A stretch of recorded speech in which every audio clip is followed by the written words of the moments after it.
Hi, welcome back to the A&S Way with me, Sel and Ant. And today's video is going to be on 10 random things about the US. I actually can't remember what it was called. What is it called? 10 random facts on the USA. We thought we would spend this video. We've been in the USA, I think, almost 8 months now. And we have talked around lots of different elements of the moves, things to do, things not to do, but we thought we'd collate kind of 10 random things that we have kind of summarised in our last 8 months and share with you. So for everybody that's new to the channel, please make sure you hit like on the video and subscribe. And for our existing subscribers, just make sure you like the video and watch it to the end. Even if you don't watch it, just play it to the end, because it helps a lot. And we wanted to say a massive thank you to everybody. We finally, whilst in Austin watching Formula 1, hit the 1,000 subscriber mark. So it was a very proud moment. And the best part for me was we made our first dollar in revenue. And it was honestly, it's one of the sweetest dollars. It came up as 80 pence. It's like $1.10. But it probably felt the best. I don't really feel that great when I'm generating money at work. It feels different, but it's kind of your own creation. So it felt really good to make $1. We haven't made much more than that, but it's not the point. It's not the point, but it is, you know, really honestly want to say huge thank you for your support and for watching. Anyway, let's get into the video. So, what's number one? So the first thing that we wanted to cover off, and it's something that's very near and dear to our hearts, is the tax system. And we would definitely say, after spending enough time here and also talking to the locals, going to different states and getting their views, it's definitely a fairer system overall. And I'll let Anna explain why. Well, but firstly, what I really want to get across is Selena's a lot more accepting, and I don't know the right term, but you go with the flow a lot more. So often when I've been banging on about this for 15 years, this is nonsense, I shouldn't be taxed this much, we need to get out and say, oh, it's not so bad, it's kind of okay. She didn't really buy into that whole rhetoric that I was trying to push on her. Since being here, slowly it's begun to change, and now she's saying the things I've been saying for a long time. And this isn't her just jumping up because she didn't say what I said for the longest period of time. After seeing it from the other side, she's like, it is a trick. It's a scam. They were taking 45%. That doesn't make sense. And she's slowly begun to see. And the thing I will add to that is, by the time we get to point number 4, you will understand. It's been a journey for me in understanding the true implications of when a tax system isn't fair. And it's one of those things that you just don't appreciate until you see the impact it has on the individual and how you live. Yeah. So for us, and just to give a really high level, both of us were on a higher tax band, you up into the 45s, me into the 40% plus of our salary going back to the government and to our wonderful welfare system, which I completely disagree with. Having moved here, not drastically different salary for Selena, we take home no less money, which means once I am able to work, and I'm not able to work because the US system, will get to this point, is very slow with its bureaucracy. All of that money is additional and extra money, which allows you to live a better life, which we'll come to. So the tax system here really does encourage people to generate an income, keep some of that, and then put it back into the system in other ways, which we will also come on to in a different point. And it is a lot fairer in the variety. So when you talk about tax, the first thing that people think about is income tax. But there are different types of tax. Tax on the sales of goods. You're getting into the detail, tipping, yeah. No. But here, the culture here is tipping. So you tip for every service, every food. But that's a choice, ultimately. And that's what's nice about here. You can choose how you spend your money. They are optional taxes. And again, another really high-level simplified version. The way the UK works essentially is once you get up into a certain amount, they take for every pound 45 pence. Now that gets redistributed in lots of ways into infrastructure, roads, but it also goes to bolster people's salaries and incomes, and if you don't work, give you free money. So where you might be getting child tax credits or whatever it might be, that comes out of people's income tax. So you are forced to pay that whether you use some of those services or not. What happens here is they take a set amount, what I deem as fairly reasonable. I think here it's 24.8%, something like that. But all of your luxury items are taxed a little bit more. So for example, where a server salary is not particularly high, for people like us who frequent restaurants, we pay a tip, which is essentially a tax, but it's an optional tax. Yeah. So you pay 20% of your bill back to the person serving you, and that bolsters up their income. That is a fair way to tax people. Some of the stuff that I would recommend here is they probably should have more taxes on more luxury items, for example TVs.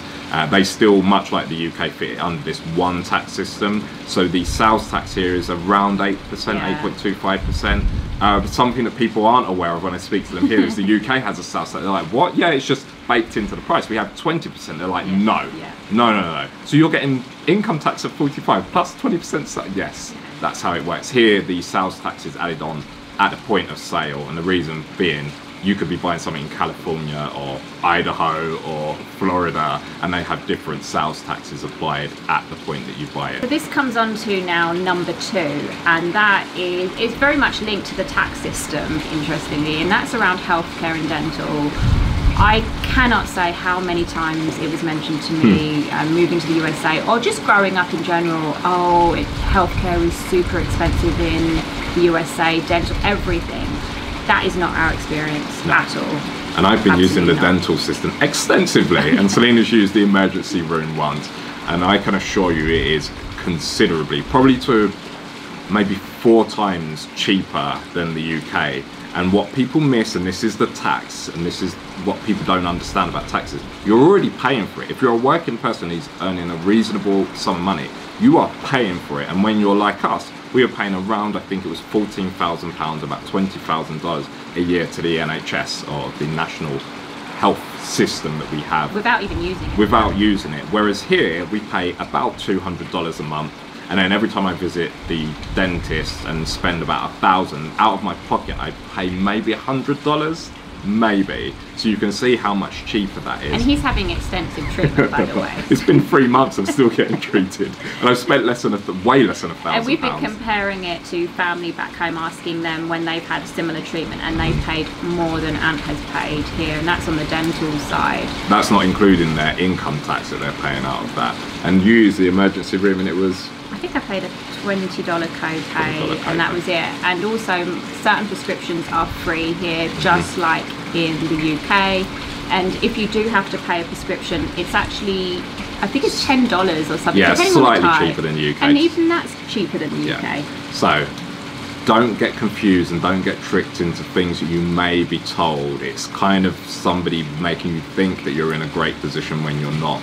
It is considerably cheaper for dental and healthcare for people in our situation, similar situation to us, so coming from the UK. Just on that, we've sort of developed a friendship with some people we met through YouTube. They're from Singapore. Now for them, the tax here is... Got a fly in my face, but it's gone now. The tax here is actually way increased versus to what they're used to in Singapore. So it's all about your situation and where you're coming from. So their assessment of living in the US will be different to ours. We are talking about what we earn, the tax amount that was applied to us in the UK coming to Nevada in the US. And the other thing to mention, we're not talking about quality of care, we're just purely talking about the cost. And you're probably thinking, oh, what if I lose my job and I'm not working? We do understand that we are basing this on the fact that you are employed and you have insurance. However, I'm hearing more and more from locals, and I don't know enough on this topic to comment too much, but a lot of the locals have said when they haven't been working, they have had what they call Medicare or Medicaid, I can't remember the difference between the two, but they have been getting services, they have insurance here, so it's not the case that if you don't work, you don't get healthcare. Now, the level of healthcare and the issues with that, I don't know. And will vary from area to area. But you do get healthcare here if you do not work. Okay, point number 3.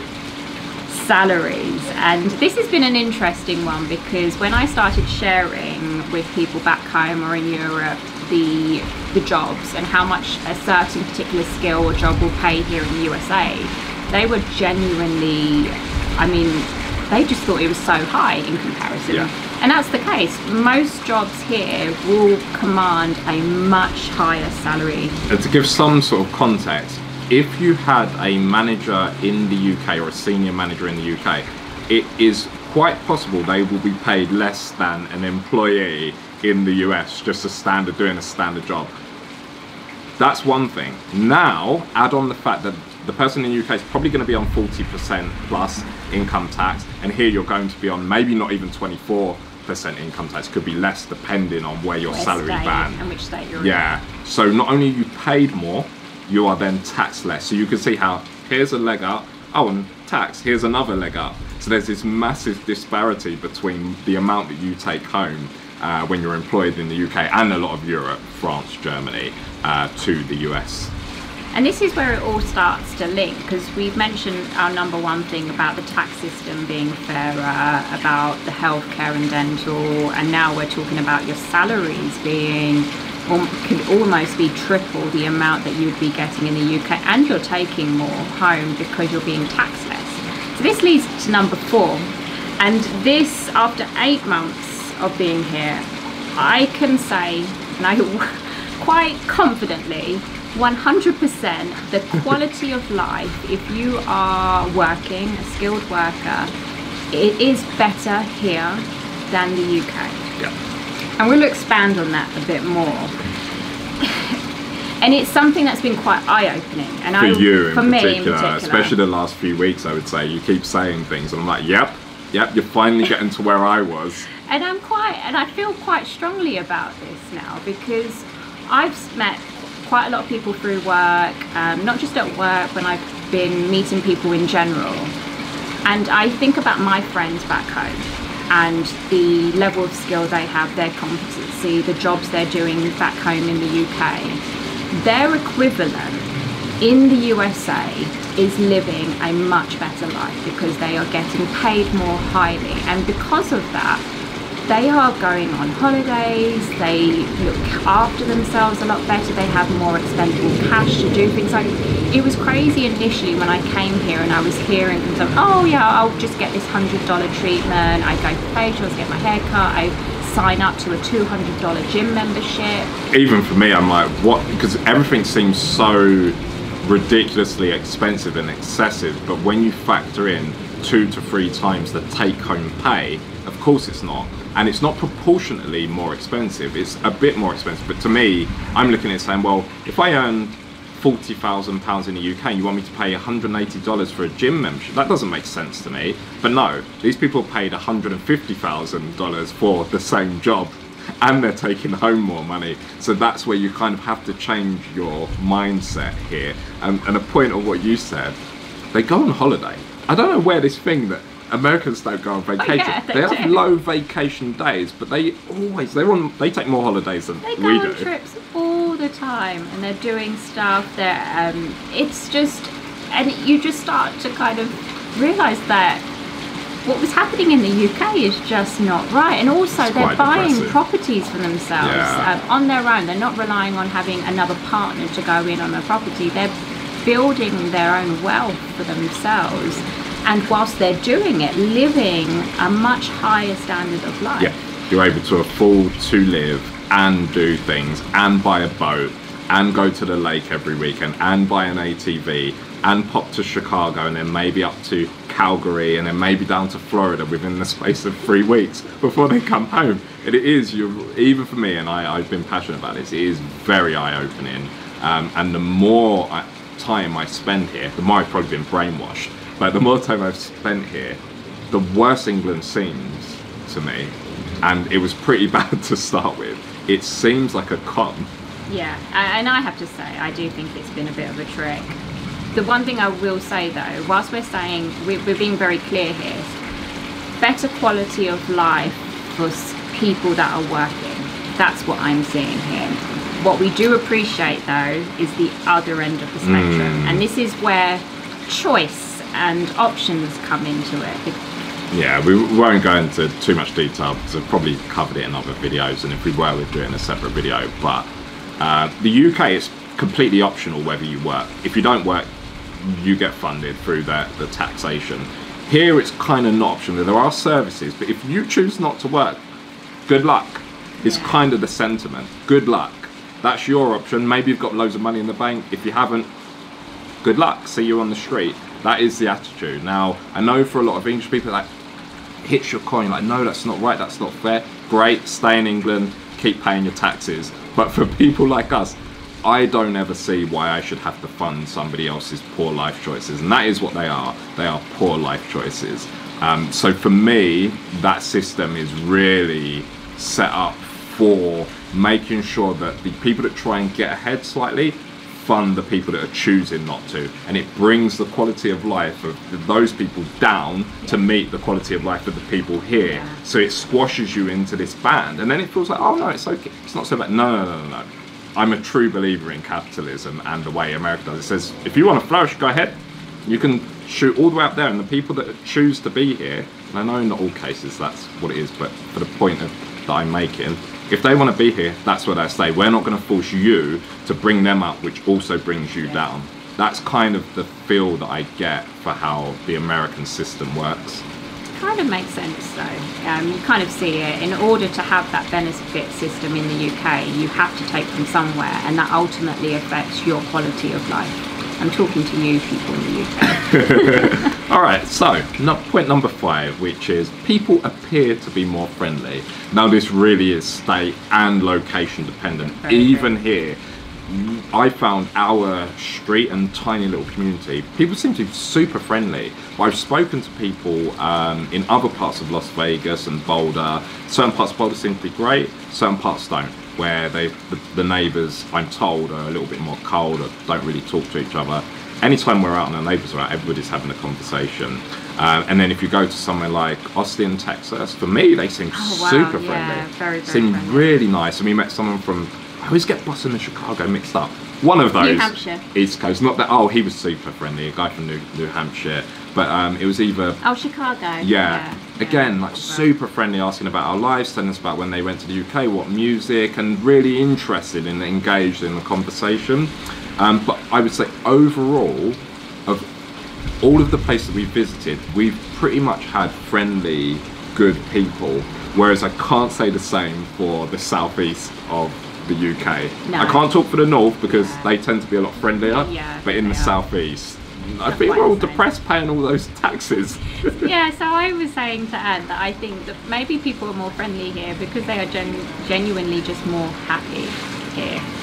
Less stress. And again, we keep pointing this out, we're talking about a certain group of people. Yeah. Once you've established yourself in work, your career, I think there's less stress because you're kind of set up financially. You haven't got to worry about the bills, you haven't got to worry about sending your kids to school, and we're mixing with those types of people, so they appear to be happier and friendlier to us. So at number 6, and this is very much linked to, I think, people being more friendly, is there is more time to do more activities. There is more things to do in general here, and it's so accessible. If you want to go to the beach, you want to be in the mountains, you want jet skiing, you want to go off-roading, you want to go skiing, climbing, bowling, all of these things are within 1 hour, all of those from us, even the beach, because it's about a 40, I was told it's about a half an hour journey to LA. We've not done that one yet. We've been to San Diego, about 40 minutes. You went to San Fran area, again less than an hour. And all of the other stuff, we have rock climbing facilities, you can go jet skiing at the lake, you can go waterboarding at the lake, you can do off-roading. Hang out on a boat if you want to hang out on a mountain boat. Biking, which I finally found within 40 minutes, amazing place for free. There is more to do more of the time, and the key point, particularly where we live, whenever I decide to do it, I can do it. I am not beholden to the weather. Yeah, that's a good point. And if you are, let's say you live in a rainy state, you can jump in your car or on the plane and go 1 hour, usually west, and be in a place that's full of sun. It's really, really refreshing, or at least to us it is. For those people that like the rain and the mud, you're a different type of person, we're not talking to you. But there's a place for you here in the USA. We've got another video coming on how you pick your state in the USA, so watch out for that video. Number 7. And this is something, again, we've picked up over time, and and this is more of a negative of the USA. It's not all positive, by the way, guys. And it's how the USA feels less cohesive over Europe in general. Yeah, oh God, it can be painful here. It can be painful with their systems, the different government agencies that don't talk to each other, and even just talking to people, their views vary wildly. And of course that's going to happen because you've got a landmass that's, I don't even know, it's miles, 5 hours across if you're on a plane. So people are going to be different from one another. But where that really shows is when you say something like United States, it paints this picture as in they're united. They're united in their thoughts. Now, we spent some time in the taxis in Austin, in Texas. Oh, believe me, they are not united with Californians. Some of the things they were saying is concerning. Yeah. They're not united. And I've met people in just south of where we live, and again, they have some opinions on people that are not things that you would hear about an English person saying about a German. Maybe in jest. Maybe we're joking about the war or whatever, but not actually really coming from their core. Yeah. There are fundamental differences between the states and areas and people's ideologies that I haven't personally picked up going across Europe. Yeah, and we'll discuss this a little bit more in another video as well, but when you go from state to state, you'll realise how the politics are different, the rules, the laws are very different. So you sometimes have to adapt because you almost feel like you're staying in your one country, but then you realise only by language, really. Only by language, and you realise you go to a different state and their way is so different, and the rules are also different. But to add a positive spin to it, the great thing here is much like the EU before we left it, you can literally, if you don't agree with the politics of the way of life, you hire a U-Haul, throw your stuff in it, drive somewhere else and live there. And you can have a totally different lifestyle fairly easily here. You don't need a passport or a visa, you just pack up and drive and land where you land. So there is some positive light on that, I think. Kind of leads to number 8, and that's about public transportation. If you come from Europe, but also other cities around the world, you might be used to quite a very good infrastructure when it comes to public transport. That's not the case here. And even, I mean, Europe is amazing because quite often you can take a train across all of Europe. And you might have some international, in the sense of you might have to get on the Eurostar or Eurotunnel, but you can quite easily link the rest of the train systems together. You get to Holland directly from London, or where we were in Kent. You get to Belgium, France, wherever you want. Here, it's hard to get to your local shops. If you go onto Zillow and just look up random areas in Las Vegas, you'll see it's got what do they call a commute score of 1 or a transportation score of 1. There are no buses. There is nothing. And there might be cycle paths here, which isn't public transportation, but it's a method of transporting yourself. But it won't be linked to the next town across. It will just be for you.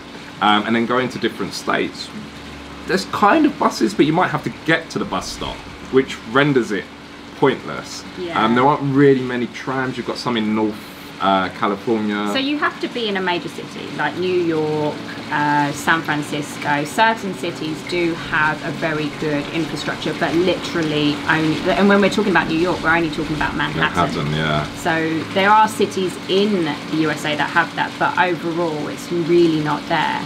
On that point though, I have heard they're creating a high-speed train from Las Vegas to LA. They've actually brought there's British people here in Las Vegas to start British the work. engineers always best, across the right? world. Okay, I believe it when I see it. I don't know, but we'll see. Number 9. When we came here, one of the things that we said we absolutely want to do in our time here is to make the use of living in the USA and to travel to lots of places. And coming from the UK, we're quite used to these really cheap fares in the UK, but also across Europe. You could get a return flight for like £40, even £20. Yes. Really cheap. We thought the same would be here. That's not the case. Travel in the USA is not cheap at all. It can be, it's usually in the hundreds.